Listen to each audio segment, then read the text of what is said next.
Valérie Demory, bonjour. On est sur le parquet de cette salle de Latte. Ce soir, le grand match face à Fenerbahçe. Une défaite de -12 au match aller.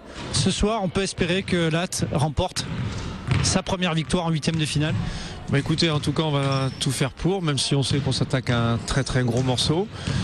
Mais bon, on a fait un bon match à l'aller. On a décelé quelques petites choses qu'on peut vraiment améliorer. Voilà, après le gros problème c'est stopper leur jeu rapide parce qu'ils marquent énormément de paniers sur jeu rapide. Ils vont vraiment très très vite vers l'avant. Donc si on arrive à stopper ça, je pense qu'on a une chance. Alors on s'attendait à un score plus fleuve au match aller, finalement -12. Vous avez révisé un bon match aller avec seulement 45% de réussite au tir, c'est pas mal. Ouais, et puis surtout elle, 64% à 2 points, c'est vraiment leur point fort. Donc on n'a jamais lâché, on s'est tout le temps battu, on s'est accroché. Mais on a souffert quand même. Physiquement, on a souffert parce que c'est une équipe qui est rapide, qui est très haute. Il y a beaucoup de joueuses de grande taille. Et puis, ils ont 2-3 joueuses de classe mondiale. Donc, ça aide. Alors, ce soir, une inconnue, c'est Edwige Lawson qui est souffrante pour l'instant. Est-ce qu'elle va pouvoir jouer? Déjà au match aller, elle n'était pas très bien. Bon, depuis le retour dans l'avion, elle se plaint d'avoir mal à la gorge.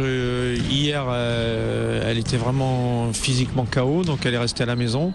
Et puis ce matin aussi, donc on va voir dans quel état elle va nous arriver ce soir. Mais bon, si Edwige n'est pas là, c'est un handicap, certes.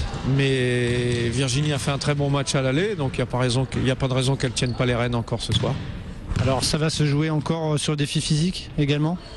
Vous savez, à ce niveau-là, il faut être fort physiquement parce que quand on est dominé dans tous les duels, après ça devient plus compliqué, comme dans tous les sports collectifs. Donc il y a beaucoup de taille, il y a beaucoup de mobilité. Il va falloir qu'on dépense beaucoup d'énergie pour compenser tout ça. On se retrouve dans quelques minutes en direct du Palais des Sports de Latte pour ce choc BLMA Fenerbahçe. À tout à l'heure.